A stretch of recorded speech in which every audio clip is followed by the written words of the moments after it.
Good morning, gearheads. Welcome to Speed City's coverage of Formula One on SiriusXM. We are about an hour away from the Austrian Grand Prix for 2023. This is John Massengill, and I am joined by Mr. Bob Varsha so far this morning. Mr. Varsha, how are you? Good morning. I'm doing great. After a long night watching fireworks and socializing, as Darrell Waltrip used to say, maybe a little bit too much, but that remains to be seen. Happy race day, everyone. Yes, happy race day, and Jonathan Green will hopefully be joining us shortly. And, of course, Chris Medland, who is in Austria at Speiberg at the Red Bull Ring, will be joining us later with his microphone in hand. And there comes Mr. Green zipping into the studio. He's on the Kyle Petty schedule. Show up right around the start of the show. Morning. How are you, Mr. Green? Very well. We went ahead and got started without you. Oh, okay. And yes, we are excited. We're about 58 minutes from the race. Your microphone needs some tweaking here. I don't know what's going on with that. I think our producer's going to check that out, but we've definitely got some feedback going on with that. I bet it's that other headset.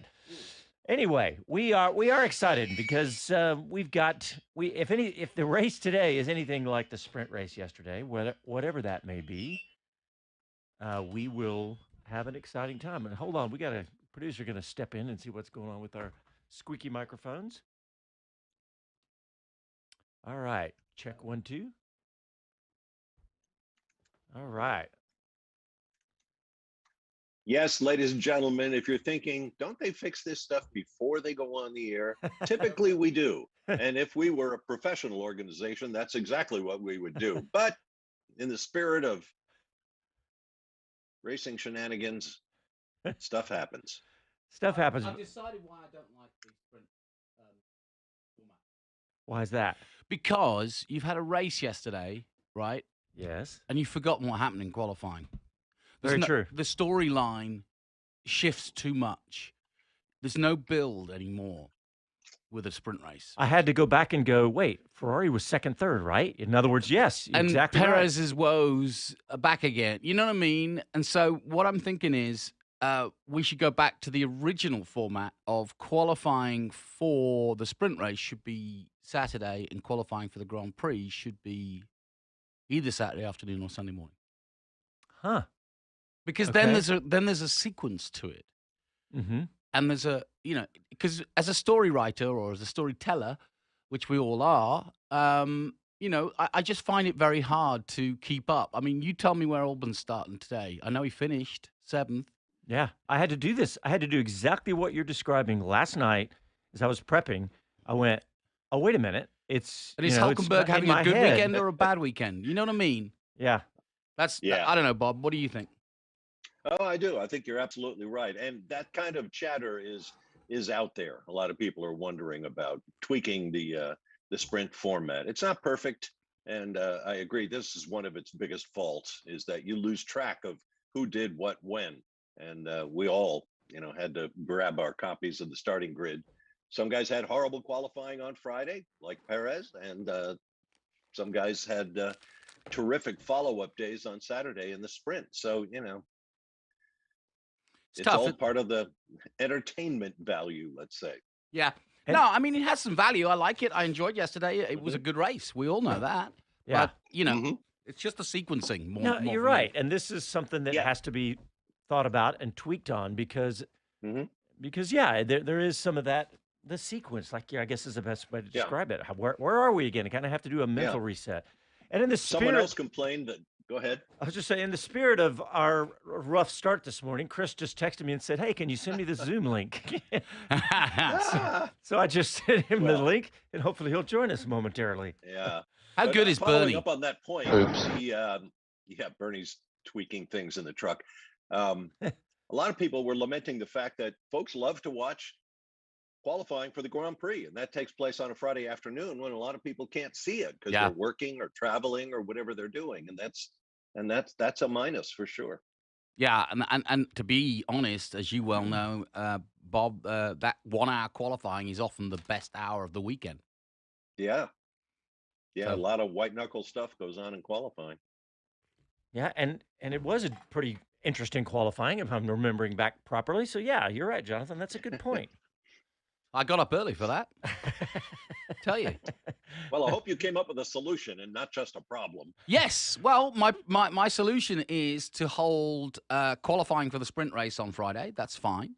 Mm-hmm. And hold qualifying for the Grand Prix Sunday morning. Okay, We've done but it before. Yeah, I mean the only downside to that, of course, is these early races here in the States. You're getting up at what time for qualifying? Good point. I mean that's the only problem with that. All right. Then So I don't, I don't. Maybe this is the reason that they're. Yeah.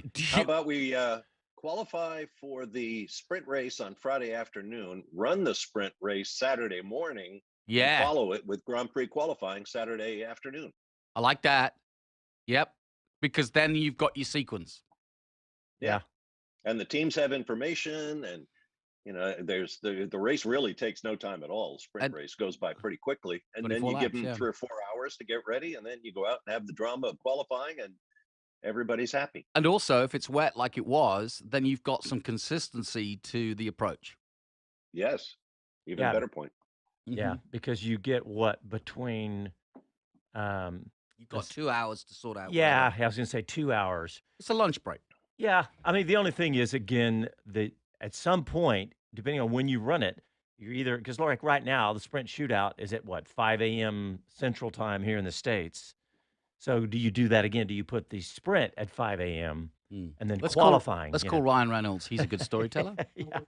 Well, that's even better because then you had the drama of the sprint shootout on Friday afternoon after the Friday morning practice.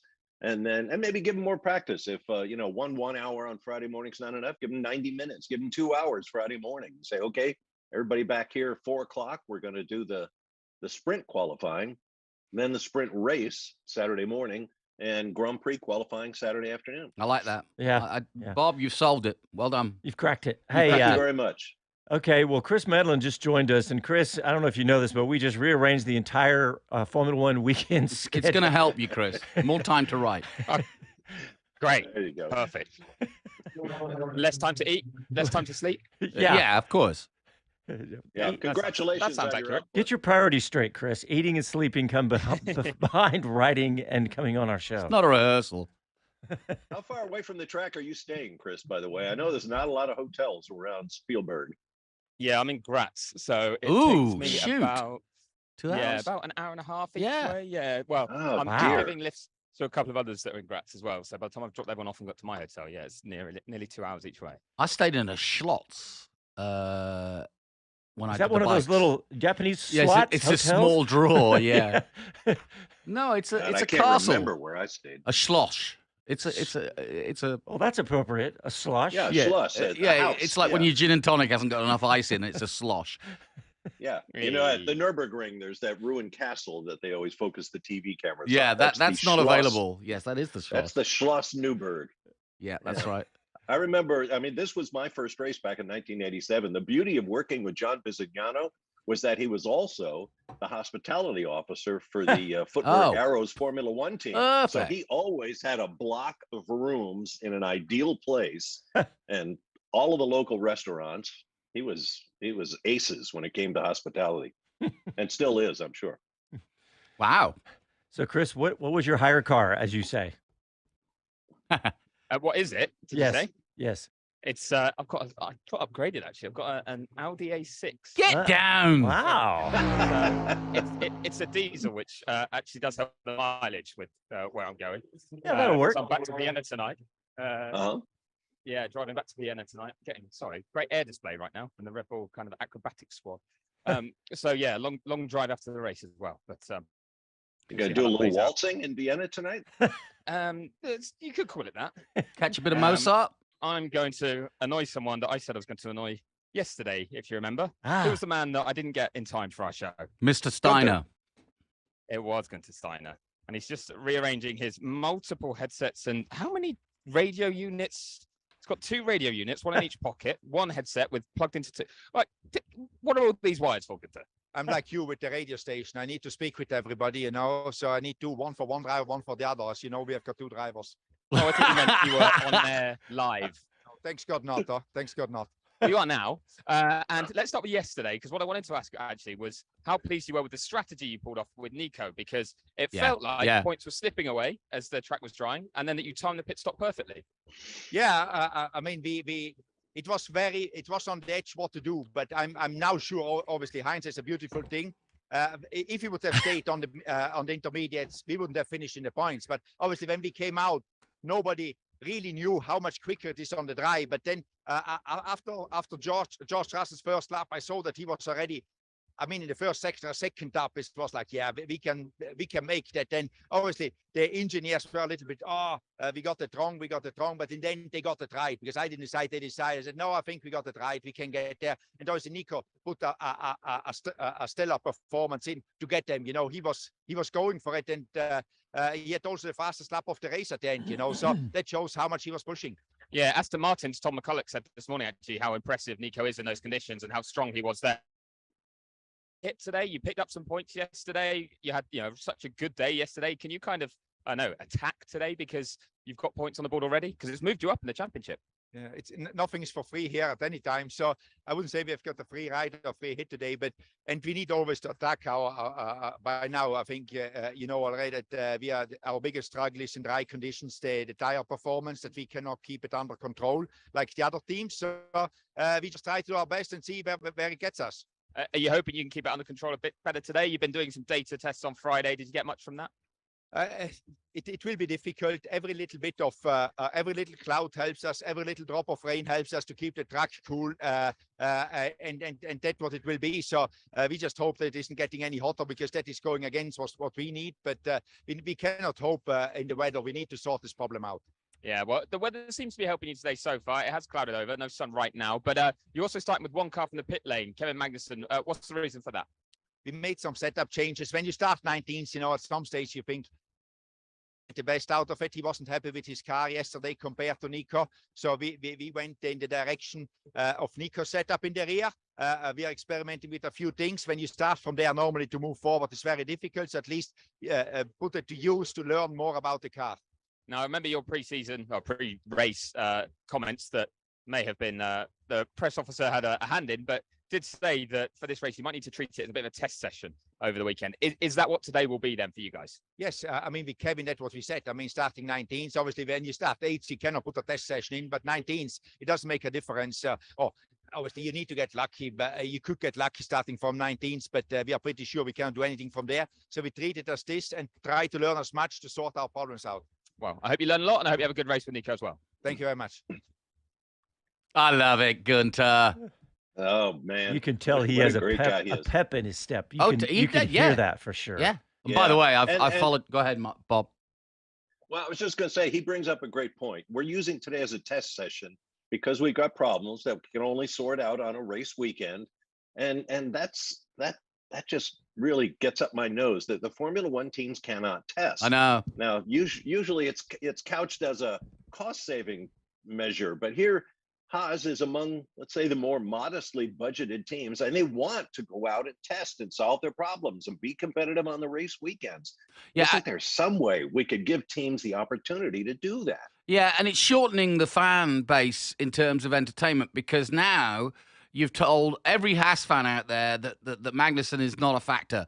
Whereas 2 days testing, he could come in under the cloak of something new, strategy-wise, and really hit the ground running as a mystery. And again, it's that story thing. We've got no story now for Magnussen. He's out. Yeah. Yeah. And he was slugging it out with some of the heavier hitters in the sprint race. So, obviously the will is there and the skill is there, and the car's not quite up to it.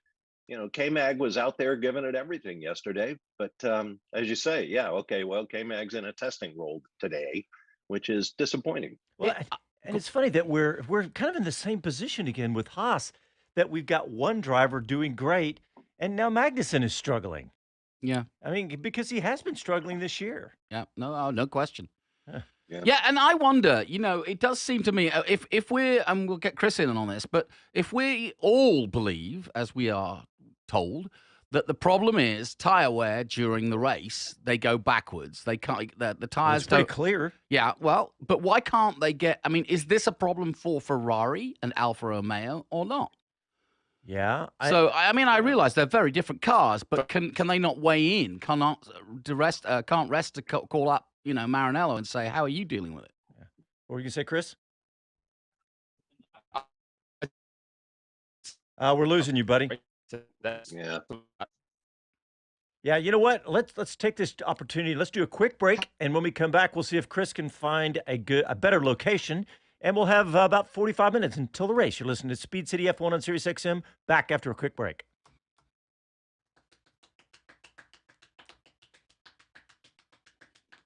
I started listening to Gunter last night. It's good. I told you.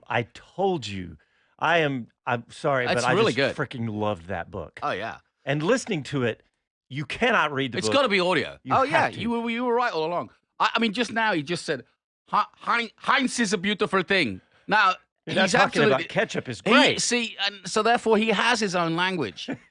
Yes, Yeah. I did. There are a few words that I never got that I would hit the rewind button Yeah. and hit it again, and I never got it, and I went, okay, I'm just going to move on. But that was very rare. It was a fantastic book. But I tell you what, just in the first chapter, the fact that it is Jean Todt, Bernie, Charlie Whiting, and who else? Well, Gene Haas, obviously, but Nicky Lauda. That's his go-to to form a new team. Yeah. Michael doesn't have that. Yeah. Michael Andretti doesn't have that privilege. I was trying to think of some of my favorites that are not going to be spoilers, but he does propose a very interesting solution between conflicts between team principals that you will really love. It's probably about 2/3 of the way through the book, he came up with it. You remember that photo when Domenicali had all the team principals at dinner? You remember that? Last Yep. year, it was almost looked like Yep. the Last Supper, right? Yeah, the famous picture. Yeah. Yes. Oh yeah. Yeah, now you remember that. Well, Yep. he came up with it because the seating arrangements. Remember, he's talking Oh, about yeah. putting Horner and Wolf next to each other. The book is absolutely fantastic. If you have not read it, then you got to get it. Hey, we got some folks on YouTube. Andy P. He says Bob Varsh is starting off the day by fixing the sprint format. Like it. I like it a lot, actually. There you go. See, you got fans now behind you Not just on any your fan. We ideas. got America's biggest Hey, the show McLaren. got me some fans. There you go. America's biggest McLaren fan, Andy P. He says, oh, here we go. Coming back. I thought you were going to break out into music. We got Andy P. Hello to everyone, this is Gunther Steiner, this is Speed City. Welcome back to the fastest hour in radio, Speed City. All right, welcome back to the show. We're excited. We got the Austrian Grand Prix from the Red Bull Ring coming up here in about 40 minutes. John Massiel, Jonathan Green, and Bob Varsha with you this morning.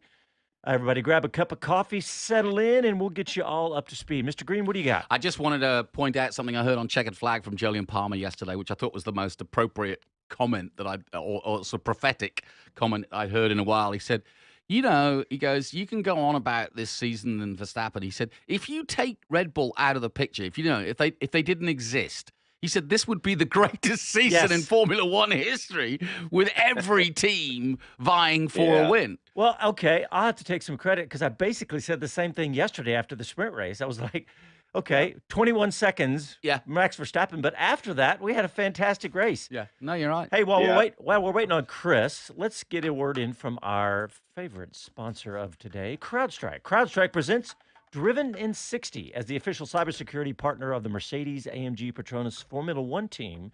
CrowdStrike protects against cyber threats so the team can focus on what matters, their next win. The revolutionary cloud-native unified CrowdStrike Falcon platform harnesses the speed and power of the cloud to protect and defend organizations of all sizes against increasingly complex threats, stopping breaches before they happen. Because on and off the track, the stakes couldn't be higher. A split second can make the difference between victory and defeat. When every second counts, protection shouldn't slow you down. It should fuel your momentum. CrowdStrike, protection at every turn. To learn more and to try CrowdStrike Falcon free today, visit crowdstrike.com/XM. You know what, guys? I read that every week. But in the middle of that, it says stop breaches before they happen. I mean, if you think about ransomware and how devastating it is to these companies, stopping it before they happen. This is why CrowdStrike has been so successful. It's a huge thing, and I love what they're doing for motorsports, sponsoring across the board, including the 24 Hours at Spa, which is wrapping up this morning in about an hour. Yeah, I hope George, who's driving on the race, is enjoying it. Yeah. I heard Chris Medland's microphone fire up during that. Chris, how's it going out there?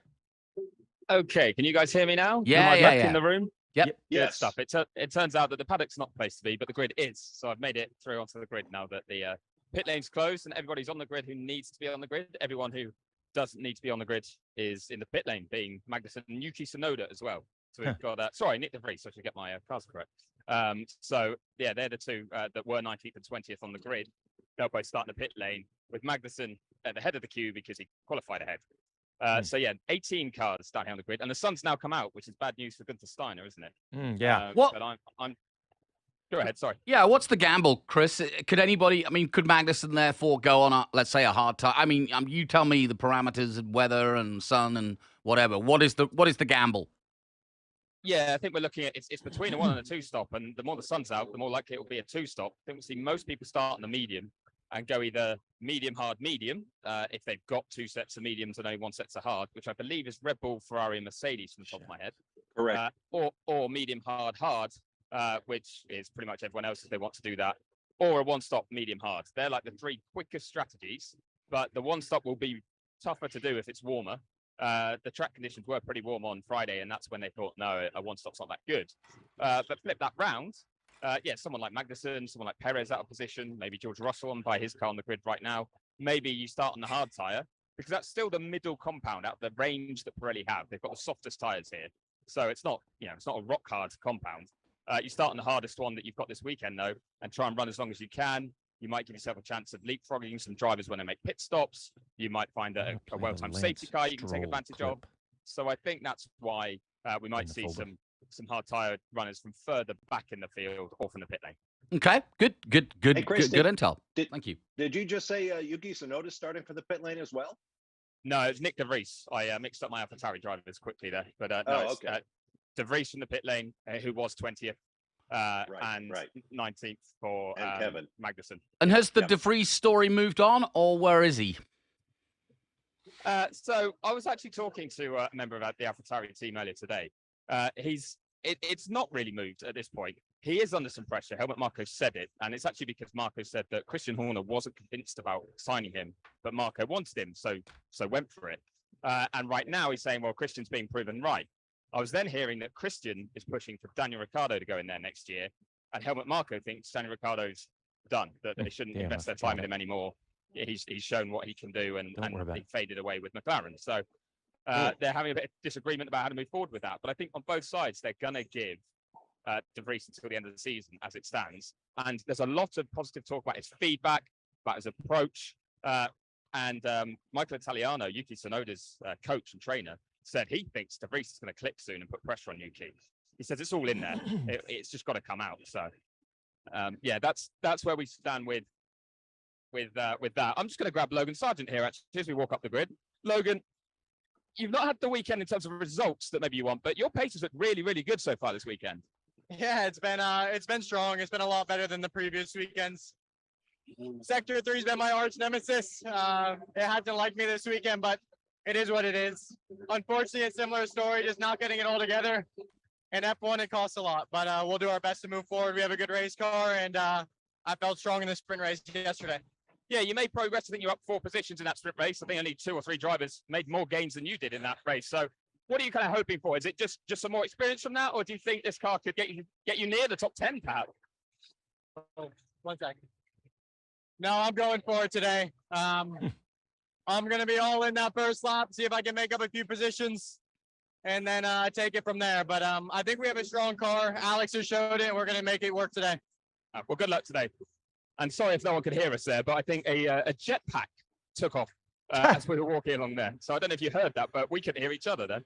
But yeah, good to hear. No, you were fine, my friend. Today. We need one of those for our colleague Jonathan Green to get to the show on time. So, yes, thank you, Bob. If there are any of those laying around, it wasn't. To be honest, I just ran out of fuel. in your jetpack. Yeah. Yeah. I mean, I can't talk, can I? When am I ever on time for the start of this broadcast when I'm running around a paddock? I'm always 5 or 10 minutes late, and you have to pop me in. But we just had a Mercedes backfire as well right in front of us. Well, Chris, you have a magic microphone. It doesn't pick up any of that. We can't hear it. You may as well be at home. That's amazing. Yeah. It's disappointing in that sense, because I tell you get some mad sounds on the grid, and people have to shout across each other to make themselves heard, or we get a car come by, or that was the Mercedes Lewis Hamilton fired up and then backfired very loudly just on the initial fire up phase, and one of the Mercedes mechanics just stood behind it and jumped a mile, but all the mechanics laughed at them for doing that. So can I represent the Silver Hours fans and say what gives today for Lewis and Russell? I know they've got varying situations, but where can we see them bounce out? I think looking at Lewis right now, I mean, I'm stood by his car, 5th on the grid. Lando Norris ahead of him, and then the 2 Ferraris and Max Verstappen. I think he's got Lance Stroll and Fernando Alonso directly behind. I think that's going to be a fight. But if he can win that fight, I think over a race distance, he's likely to get clear of the McLaren. So you're looking at top 4, and if anything happens further up, top 3. Podium isn't out of the question. And Russell? But flip side is with the Aston Martins there, they could shuffle him back a few places, and that's Russell's issue, is that he's got to get through a couple of cars first, but then he's got Alonso and Stroll, who are both going to be, I think, fairly strong in this race. I think Russell's looking like if he can get into the top 6, that'll be a very good return from starting 11th. Fair enough. Yep, there you go. Well, let's look at some of the where we got people lined up here this morning, because obviously we got Max Verstappen on pole, but the 2 Ferraris right behind them, do we think that there's any strategy for the Ferraris to do anything about Max Verstappen at all? Did you use the word Ferrari and strategy in the same sentence? Yes, I did. I'm sorry. No modifier in between. Yeah. Boy, I don't know. Just before everyone answers that, Jock Clear of Ferrari was speaking this morning, and he thinks it could be an interesting race. He says having 2 against 1. He says that how quick the car looked in Montreal. He said if we can prove out that pace in the race here, and keep the pressure on Max, we can really do something. This could be a really interesting race. But he said if Max can get a big enough gap early on and not have to overstress his tyres to do that, then maybe not. But they're targeting the win here, Ferrari, no doubt about it. Well, how good of a starter is Leclerc? I don't remember him being like tremendous, but if he's good, then hey, look, if he shot it at jumping out ahead of Max, I mean, that changes everything. We got some stars on the grid. Yeah, again, we've got a track like Montreal 2 weeks ago that's been washed by the rain, so the gap between dirty side, clean side is probably minimized, I would think. And so, Leclerc has a shot if he can get a great start. All the way to turn 3. That's the key. Mm-hmm. Well, there's a bit of a curveball in this whole thing, though, isn't there? Is that someone else who seems to start pretty well is Lando Norris. Yep. And starting from 4th. I mean, it didn't come together for him yesterday, but it could do today. And I'm going to get Zach Brown right now. We're next to Lando's car, and Zach, lovely to be on the second row again. I mean, you keep putting it up here in qualifying, but with the upgraded car, you hopefully can stay here in the race. Yeah, I think in Barcelona we kind of over-delivered in qualifying, and some people had some bad luck, so we thought that was going to be tough to hold. I think we can here, but it's going to be a hell of a fight. But I know the cars had a good pace all weekend. All the men and women at McLaren done a great job with the upgrades. Looking forward to getting him on Oscar's car next weekend, and hopefully we'll have a clean race today. Yeah, have those upgrades given you what you were hoping for and wanted? Because you restructured the technical team, and a lot was pinning on this period of the season, wasn't it? Yeah, no, the data tells us we've definitely taken a step forward. It'll be nice when we get to Silverstone, a big track, more corners to really understand more with the limited running we've had this weekend. But for sure, it's been a step forward. Very happy with the team. And then what does the target become today then? I mean, Oscar's got a bit of work to do to get into the points, but is it elbows out for Lando, or how do you approach it? I think it's always elbows out for both our guys. So Oscar definitely has more pace than he qualified with this track limit penalty. And I think Lando can stay where he is here, but I think he's going to have a fight on his hands. And what do you enjoy more, being here on the grid ready for a race, or being at baseball in London last weekend? I'm sorry, say that again? What do you prefer more, being on the Grand Prix grid or being at baseball last weekend? Don't tell anyone, but baseball. I won't. But now I'll tell all of America on the radio. Zach was in the batting cages with the St. Louis Cardinals. For their game against the Cubs last weekend, and he was pretty handy, to be fair. As was Lando Norris. So the McLaren boys can swing it back. I saw all you guys getting excited about baseball over there, Chris. Yeah, a couple of us went to, a group of us went to the game on a Sunday. I was meant to go on a Saturday, but Formula One's Lawrence Barretto had his bachelor party on the Saturday and ruined those plans. We had to go on the Sunday, but it was a lot of fun. And a lot of people from F1 actually did make it to check it out. And it was, a great event. So, well done to the MLB for that one. I was a little tiny part of the British broadcast of those games. I did a piece on the rules of baseball for those who are unfamiliar with it in the UK. I actually did it last year, and they used it again this year. Good on you, Bob. Good job, Bob. Yeah, you obviously we're hot on it. Now, speaking of hot, I'm going to talk track temperatures. With Barry Isola. With this weather, like it clouds over, it feels cool. The sun comes out, it feels very warm. Which way is this going? 1 stop or 2 stop? I have no idea at all. No, it should be a 2-stop race. But data collected on Friday are probably useless. Completely different. Green track, different temperature. Hard and medium work quite well in this condition. I don't think it's a race for the soft. Still, there are 2 possibilities of light showers during the race. So medium, hard, or medium, hard, medium on a 2-stop race. But if it is a bit cooler, also medium, hard, managing the tires and going to the end is possible. So all eyes on how many clouds we get over the track basically today. All eyes on how many clouds we get over the track today, I guess. Yeah. It changes every 5 minutes. So I was checking the weather forecast half an hour ago. Probably now it's different. Yeah, well, we'll just keep staring at the skies. Thanks, Mario. All right. Well, we are going to take a break because it's a time to take a break, and we'll be back after these messages. There he is. Who was it? Medland talking to Mario. Look, there he is. We still see him. Hey, Chris. Right by the Chris, Ferrari. We're watching you talking to Mario You Isola. are on TV as we speak, and now you look lost. Now you're wandering away Now you're from wandering the in front of the Ferrari. There's Frederick Vassar. Go get Fred. Look, there's Horner and Vassar. Talk to them. Well, I can't. You've just got to a break. Well, but look, they're right by you. I can see You're your going back. the wrong way, you're going Chris. the wrong way. No, that's it. There you go. No, you're rather left. Yeah. Oh, they were talking to Ted now, and they're talking to Ted and the Irish Bernie. Far more intelligent than me, I can tell you that, but I will join that queue. Listening to Chris talking about Jacques Clear, there's a guy I'd love to have a beer with. He's a lifer. He goes back to race engineer for guys like Jacques Villeneuve and Williams. David Coulthard. David Coulthard, and on and on and on at Williams, at Ferrari. Oh, the stories. Well, that was the combo, wasn't it? It was Adrian Newey and Jock Clear, basically, masterminding Damon and then Jack. Yeah. And we all thought Jacques, I say we all, I mean, it was widely thought that Jacques would retire, maybe after Michael Schumacher did even, but he hangs in there. I mean, this is his life. I mean, what a story. And if Chris is listening, I'd love to see a series about a day in the life of a Formula One journalist, a Formula One mechanic, a Formula One PR rep, that kind of thing. Yeah. Day in the life of a driver. What does a driver do all day long? What are his responsibilities? How does he spend his time? What Day is in the life of Joe Sayed, which isn't much. They play golf. That's what the drivers do. Oh, well, forget that. Boring. How long left on the break? I'm hovering between Fred and Christian. Here we go. Less than 10. Go for it. Perfect. I love the fact we're directing him from 10,000 miles. On a delay, yeah. I love it. Yeah. Can I jump straight in? I've got Fred. Go for it. Hi, this is Max Verstappen, and you're listening to Speed City. Welcome back to the fastest hour in radio, Speed City. Go. And it's Chris Medland jumping in before John Massengale because I've got Fred Vassar on the grid. And Fred, my first question, the simple one, can you win this race today? I don't know. I didn't bring my crystal ball on the grid.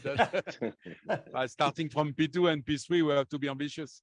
And what's this weather doing for you guys? Like, it's warm, it's sunny, then it's chilly when the cloud's over. What do you want from the weather, I guess? I don't know what we want, and nobody knows because we didn't do a proper FP1. It was a very short session. It means that we are all a bit blind about the tires, and we will see during the race how we have to react. But I think it's a good opportunity for us. After the Montreal, we did a good race, and Friday went well also. Well, good luck today. Thank you very much, Fred. I was told 2 questions. I gave it 2 questions. Yeah, it's good. Boy, oh boy. I tell you what, I am going to have T-shirts made saying, "We'll have to wait and see." Yes. I mean, Yeah. that's life, isn't it? We'll have to wait and see. Hey, Chris, I saw. Go ahead. I was going to say, that's Tom McCulloch from Aston Martin. Loves that line. He says it all the time. When we ask him things pre-race, we're told we can only ask things to do with the race. Yeah, and he's like, we'll find out. You know, it's things like, what you're expecting from this or that. He's like, I'll tell you 10 laps into the race. It's like, Yeah, well, that's like the soccer expression. It's a game of 2 halves. It's like, yeah. Right. Yeah. Yeah, Roger Penske's legendary PR guy of many years, Dan Lugenbuehl, was famous for his expression, "Details are sketchy." The goods are odd and the odds are good. The odds are good, right. but the goods are odd. What happened there, Dan? Well, details are sketchy, but I love it. Yeah. All right, let's sneak in a quick message here. The Speed City F1 pre-race show on SiriusXM is brought to you by CrowdStrike. Stop today's most sophisticated cyber attacks at the office, the racetrack, and everywhere in between. Learn more at crowdstrike.com/XM. Don't forget that /XM. Hey, Chris, I saw Bernie Collins, our friend we had on the Wheel to Wheel show. She was over there talking to Kravitz. She's good value, isn't she? Oh, yeah. Oh, very good. Yeah, she's excellent insight, actually. We don't want anyone to turn off their radios, but if you do get to hear Bernie talk or see some of the stuff she does on coverage, great insight. And she really understands strategy. She was the chief strategist at Aston Martin or Racing Point, Force India, as it was. Sensational. So smart and clever, but explains things really, really well. So she's been a great addition to the TV and also, she's the poster girl for modern Formula One in many ways, which is she's, what, Absolutely. 21, 22. She's an absolute boffin. She knows her stuff. She's brilliant. Everybody hangs on her. Go for it. Off praising Bernie Collins, but we're talking about strategy, Christian, of all things. I've got Christian Horner here. We're next to Max Verstappen's car. You've got 1 Red Bull against 2 Ferraris today, and you've got weather conditions. We can't work out what they're going to do. Are you under a bit of pressure today? There's always pressure in this business. So look, Ferrari won the race here last year, and they're going to be fast again, I'm sure, in the race today. So, and of course, the weather, as you say, is 50-50. There's some black clouds forming, and it can be very unpredictable here. So you just got to react to what's going on around you. I guess first lap is crucial, getting a gap to the Ferraris, because I think they said if they can stay close, they can put pressure on, and they've got strategic opportunities. Absolutely, and of course, 2 versus 1 is always an easier dynamic. But the most important thing for us is to focus on our own race and try and pull a bit of a gap. And what about Checo from a long way back? I mean, you were pretty annoyed with the way he handled qualifying on Friday, but he's performed well since then. So what are you expecting from him today? Well, look, we know he's got very good pace, and he's got a quick car for today. He needs to stay out of trouble in the first few laps and try and make his way through the pack as quickly as he can if he's to play any role in the race. Is it a bit of pressure off, though, for you that they're not starting alongside each other after yesterday's first lap? Yes and no. I mean, there's always pressure, whether it's your own drivers or versus competitors. So, we just got to do the best we can and see where we are at the end of the race. Yeah, we'll look out for it. Thanks very much, Christian. Jonathan, he said exactly what you said. Yeah, 50-50. 50-50. It's a game of 2 halves. Game of 2 halves. It's like NFL. What do they say? I'm happy with the way the guys played today. Yeah. We got to focus on the fundamentals. It's like you could take these across any sport. Yeah, true. Yeah. Hey, Bob. Or if they were, Bob, we usually get Bob to run down the grid at this point, but Chris, I don't want to interrupt the good flow you've got going right now. Should we do Bob in the next segment? Yeah, go for it. I will warn you, actually. I think we're going to have a minute's silence at, I think, quarter to the hour for Danilo Van Toff here on the grid. So I won't be in a place to say anything anyway at that point. And that's still 6 minutes away, but just a heads up. Yeah, there's going to be a tribute from Formula One today. A number of drivers wearing black armbands as well. Good. And for those who are not aware, the young Dutchman, 18 years old, was killed in an accident at Spa-Francorchamps yesterday. Once again, at Raidillon, where we've seen fatalities in the past, at the top of the hill after the Eau Rouge corner. multi-car collision, and the young Dutchman, a very popular driver, was killed, sadly. Yeah, it's a really sad story, and some of the drivers were pretty vocal about that. And I got all our clips ready and missed the Lance Stroll one because Lance came out probably more vocal than all of them, saying, "We can't keep doing this. This is not okay. We've got to fix this." And I did see the footage from a fan, just an iPhone shot or whatever, and it was just the weather was complete zero visibility. And Jonathan, I know you always have strong opinions on this kind of stuff. Yeah, Alex Young, a good friend of mine from Malaysia, had a crash there, actually to the left of there. And I remember witnessing, he was only a kid, he just started off with Minardi. And I remember witnessing that live. And yeah, it's horrific when you know somebody like that. And and as we've seen, we lived and breathed it with Juan Manuel Correa and what he went through with Hubert. And yeah, I agree. We've got to a point in Formula One where we've got so much of the safety locked up, but this particular corner at this particular track is continuing to give us problems. Is it because it is hallowed ground of Spa? I think so. Yeah, I think if you would start from scratch, I think Spa would have a really, clever eye. Ben, sorry, Ben. As we go ahead. briefly talk about this topic, sorry to jump in, but I'm with James Vowles. He's got a black armband on at the moment. We're actually just talking about Danilo Van Toff and what happened yesterday. It's been a tough weekend, hasn't it, for the motorsport community? You summed it up well, and community is the right word. It means a tremendous amount would appear. One of our own loses their life in a tragic accident at a track where, unfortunately, there is history there, not 1 year, but multiple years. And it's a small kid, honestly. Delano was young on his career on the way up through Freca, and it means it hurts. Best way to summarize it. Yeah, it really does. And you've worked with a number of young drivers and helped young drivers in, so I guess it must affect you a lot as well. That's exactly the reason why it means something to me. You see them from age 8, growing up through these calendars. Now, at the moment, I don't have anyone in Freca, but it doesn't matter. To me, it's the same kids that you work with from young boys and girls all the way through their professional ladder. And they just want one thing. They want the ability to come here into Formula One, and to lose and to be stopped along the way like this has happened. It's hurtful and painful. Yeah, it's a reminder of the risk as well of racing, and also maybe how lucky some of the guys are to be racing here. And we have got a race to put on today, though. And you've looked good, Williams, this weekend. You look like you've been strong, got a quick car. Can you get in the points with Alex today? I think so. We had an opportunity yesterday. Obviously, we didn't complete on that. We did the wrong strategy. But today, if you actually look back at all sessions, FP1 sprint, I mean, everything's been qualifying races since then. But we've had a car that's top 10 on merit, on inters, drying conditions, and basically complete dry conditions. So I'm happy and confident that we're going to pull the race today to certainly Haas and Alpine that are sent next to us on the grid. We've got to be realistic. Behind us, we've got a fast charging Mercedes and a Red Bull. It's going to be tough to keep those behind, but Alex did some miracles in Montreal. Let's see what he can do here. Yeah, you surprised to be this quick here as well? No, the update we put on in Montreal was a healthy amount, and it will carry through. The downforce is downforce. Ultimately, help you here, help us in Silverstone. But there'll be a point where others will catch up and overtake us again. I'm confident. Well, hopefully we'll catch up with you after the race to see how it's gone. But I think it's time for a minute silence now for dinner. Thank you.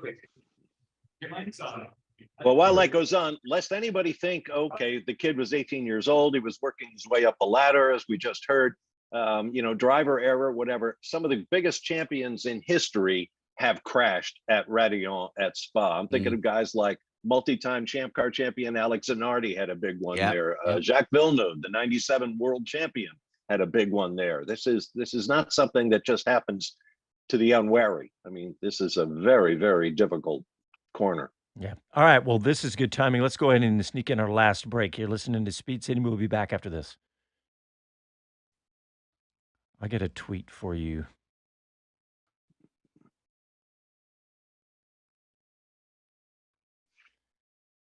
All right. We're still live on YouTube. And, this kind of hits home for me because I woke up to that yesterday, and my son is at Spa right now. Oh, yeah. Doing the 24 hours of Spa with the McLaren team. And I think about him, he was excited because he's getting to do tires. Yeah. And think about, that's one of the most dangerous positions in motorsports. Yeah, it is. Yeah. He's doing the tires. And lest we forget, you can get killed on a road any time, any day. But motor racing just heightens the possibilities, obviously. Yeah.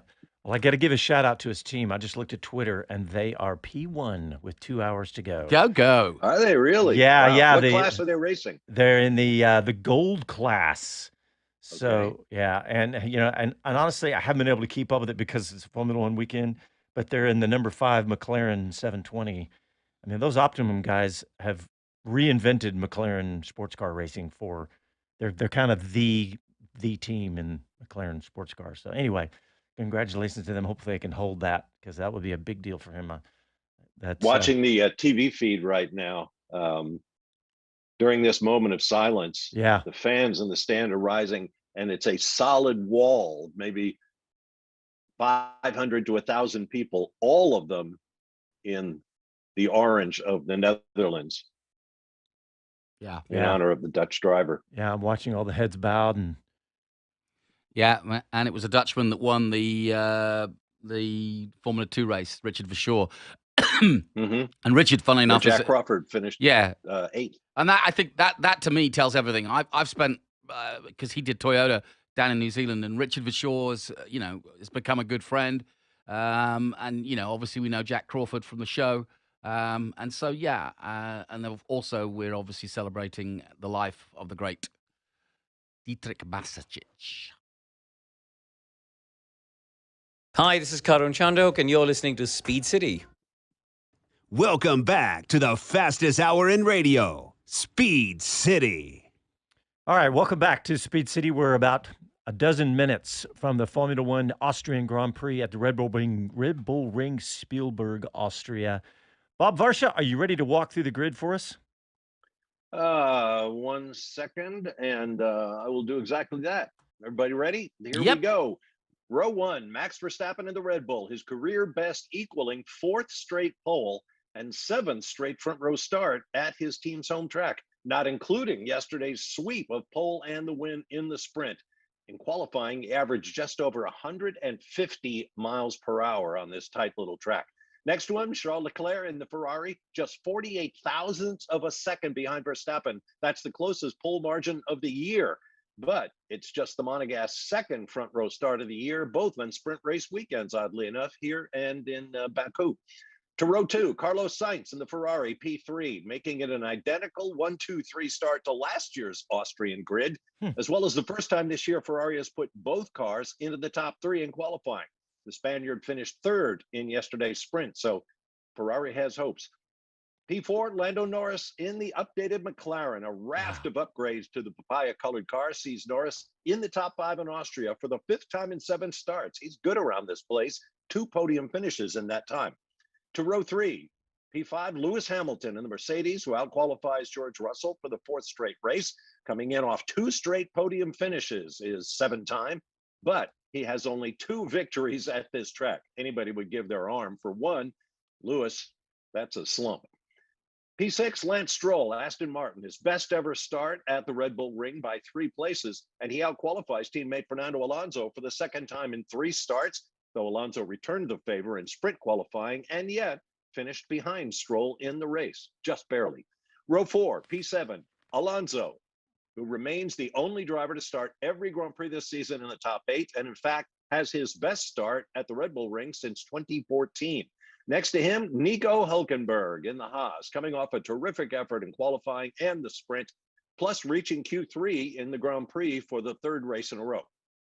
Row 5, P9, Pierre Gasly in the Alpine, starts 9th for the 3rd time this season in 9 races. That's more than any other grid spot for the Frenchman, and he outqualifies his teammate Esteban Ocon. Starting P10, Alex Albon in the Williams. What a lineup of teams in this top 10. He makes the top 10 for the 2nd race in a row, a first for the Thai British driver in his stint with Williams. On row 6, George Russell, P11, failed to reach Q3 for the 3rd time this season and said afterward, honestly, he's having trouble figuring out why, given Hamilton's success. P12, Esteban Ocon in the 2nd Alpine, sees the end of his run of Q3 appearances. Sorry to interrupt you, Bob, mid-flow, but I'm with Toto Wolff walking back from Lewis Hamilton's car towards George Russell's. So what can Lewis do today? He's in a good spot, but he's got a McLaren in his way. I couldn't hear your question, but I guess you asked me what Lewis is going to do. I don't know. I think we have got a lot of evidence about our long-running pace and the ones of the others. So we'll just give it our best. With George, though, it's been a struggle all weekend. He's starting outside the top 10. Do you need to do something different with him to try and make some progress? Yeah, but there's not many options. And then everybody's going to try to see whether it's a one or two stop. So I think we need to stay dynamic. And just finally, this track doesn't seem to have suited you this weekend, but Silverstone, everyone thinks will. Are you looking forward more to next weekend? Do you want to hurry up and get there? I'd like to, yeah, but you need to still be careful because we didn't expect a lot in Montreal and we performed well. So we don't want to put too much, let's say, excitement into Silverstone. We got to perform there. Okay, well, good luck. Thank you. And if anyone could tell me what he said right then, I would appreciate it. we got it. Don't worry. Toto says we don't want to add too much expectation or excitement. Come on, Toto. All right, row 7, P13, Oscar Piastri in the second McLaren. In his defense, the Aussie rookie does not have that menu of upgrades on Norris's car. P14, Valtteri Bottas in the Alfa Romeo, a former winner on this track in a Mercedes. He lines up in the same position he started 2 weeks ago in Canada, where he scored a point in 10th place to break a 6-race scoreless streak. Row 8. Hey. P15, Sergio Perez in the Red Bull failed to reach Q3 for the 4th straight race, mainly due to having 3 laps deleted for track limit infringements out of 47 total violations by 18 of the 20 drivers on the grid. What a day. He then started and finished second in yesterday's sprint. P16, Yuki Tsunoda, the AlphaTauri, missed making Q2 by just 21 thousandths of a second, as neither AlphaTauri advanced from Q1 for the 2nd straight race. Row 9, P17, Zhou Guanyu in the Alfa Romeo sat on pole at this track for the opener of the 2020 Formula 2 season, but a car from this team, as either Sauber or Alfa down through the years, hasn't scored a top 8 in Austria in 22 seasons. Oh. P18, Logan Sargent in the Williams, the American rookie, one of a couple of drivers who went out in Q1 while their teammates each reached Q3. On row 10, Kevin Magnussen, another of those drivers. He is one of 2 pit lane starters today. Another driver who watched his teammate fight for pole after his own Q1 elimination. The team made changes to K-Mag's setup outside Park from May rules, but not much of a penalty when you had timed in 19th anyway. 20th, Nick DeVries in the AlphaTauri. Massive changes to his car, rear wing, battery, control electronics, and those are his 3rd. You're only allowed 2 per season, so he was going to get a 10-spot grid penalty, but he had lined up 20th anyway, so he gets the changes and no penalty. And here's the key thing: he was less than 9/10 of a second. I think it was 0.854 of a second off of Verstappen's pole time. That's the first time in the history of Formula One the entire field has been covered by less than a second. Wow. Wow. That's a pretty cool stat. Yeah, Q1 was so competitive here. It was remarkable. And you just mentioned Logan there, who will be the last starter on the grid. But as I mentioned to him on the walk we did on the grid, he was up and comfortably going through until the final corner, and he left too much margin. And you cannot do that when the field is that close. You lose a 10th or 2 and you disappear, 4, 5 places when it's that close? Yeah. It's amazing. It is a shame that we have such a dominant one driver at the front, because beyond that, it is so tight, and we're losing sight of how close it is just based on the results, if that makes sense. We talked about that earlier in the show. Mark Hughes, a writer for Motorsport Magazine, where Chris Medland stuff appears on a regular basis, he did a synopsis. He ran through the season to date, each race, as though the Red Bulls weren't in it. And he talked about the fight for the win. It was just mesmerizing in each individual round. Great stuff. Yeah, we talked about it. Jonathan and I did on our Sunday night show last week there was an article out about how Formula One's, the quote was, "The dirty little secret, the racing's not good." And I was like, what are you talking about? I would love to have that journalist on the show and say, what are you talking about? Because you're not watching the same thing. Or maybe you're not watching. Maybe that's the problem. You're not actually watching Formula One. Yeah, somebody who should know better wrote in an American publication that Formula One risks losing all the American support in the recent years by having boring races. And I thought the same thing. What are you watching? Chris, Yeah, I get those boring results, isn't it? That's the thing that people focus on. They see a headline of Verstappen wins and they go Right. boring, but they don't watch the race that happens behind. And we should maybe champion some more. And I think we're good at doing it on this show. The fights that happen elsewhere because they matter, and I think that's something that Netflix has actually shown very well. That a driver, Alex Albon getting a point or something like that. They're huge deals. Yeah. So that side of it's been really, really exciting, and I think on that front we're gonna have a good one today. Yeah, I do too. I think I'm excited for it. Chris, how's the sunshine at this point? I mean, obviously that's a big deal. We talked about with Pirelli, with Mario. So what's it looking like? It's gone at the moment. There are some breaks in the cloud, so it could come back. But yeah, there's just some thicker cloud that's come over, some darker cloud as well. I don't think it's going to rain, or if it is, it's going to be light. But yeah, it's cooled down. It's clouded over right now. So I'm not too sure who that's going to favour, really. As someone like Fred Vasseur said, he doesn't know what they want. So it's just more that there's something that teams will all have to react to. But I'd hesitate to say that it probably is likely to hurt Red Bull more than most if we look at what happened in Montreal. They didn't like it when it was cooler. Okay, so I think Chris just predicted that Ferrari's going to win. Is that right? Oh, sure. Let's say yes, because I have to go back into the paddock now and I'm going to lose you all. I'm going to say yes. Let's go for that. Ferrari win. There you go. And I've just said that in front of a Red Bull mechanic. That's not Oh. All right, well, we're getting to that time. Let's get some predictions from our team here. Jonathan, you want to start us off? It's got to be Verstappen. But I'll take a risk and I'll say Verstappen, Leclerc, Hamilton. Okay. How about you, Bob? I'll go Verstappen, Sainz,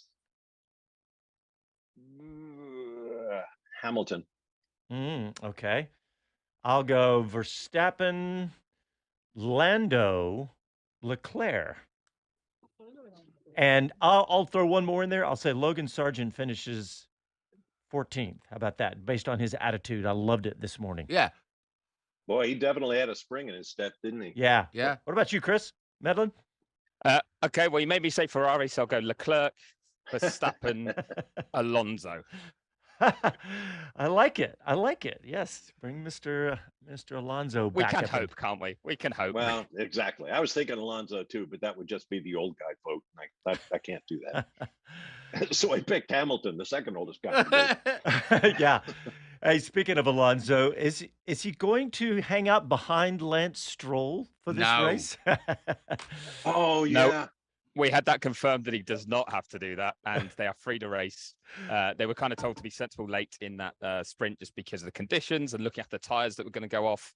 But they said our drivers will be free to race our way through. So I wouldn't be surprised to see Alonso ahead of Stroll by the end of lap one because he's a good starter. And Aston Martin say the first lap here is crucial to making your strategy work. So we're going to see some aggressive racing, I think, on this first lap. What were you going to say, Bob? Well, I was going to say there are two debriefs that I would love to have been a part of. One was Aston Martin and the other was Red Bull. Yeah. After all the close encounters on the track between their two drivers. Do y'all believe Checo when he said, "Oh, I didn't see Max"? No. Yeah. I don't. And Max in his interviews said, "Yeah, I'll take him at his word. I believe him." Yeah, and he seemed... they're playing the corporate line very well. Yeah. I mean, it's it an doesn't easy matter at this Well, it's point. an easy conversation. Either you want to keep, build up the press and get into a Barney with the press, or just totally diffuse it before it starts. Yeah. All right, we got just over a minute left. Let's run out to Chris. One last shot, Chris. What's happening? Oh, he's got us on mute. Maybe he may be in front of somebody, but he's muted. But better be a short interview. Yeah, we actually do have less in a minute. We're just about to throw out to the BBC team, but of course, don't forget we have our 1 hour post race show immediately after the race. Sometimes it's actually more than an hour, and Chris does the same job. Chris has dropped off, so we're not going to get him back before the end of the show. But Chris will have his microphone. And guys, listen to who he got. He got Gunther, Logan Sargent, Zach Brown, Mario Isola from Pirelli, Oh, it's Fred phenomenal. Vasseur, Christian Horner, James Vowles, and Toto Wolff in the pre-race show.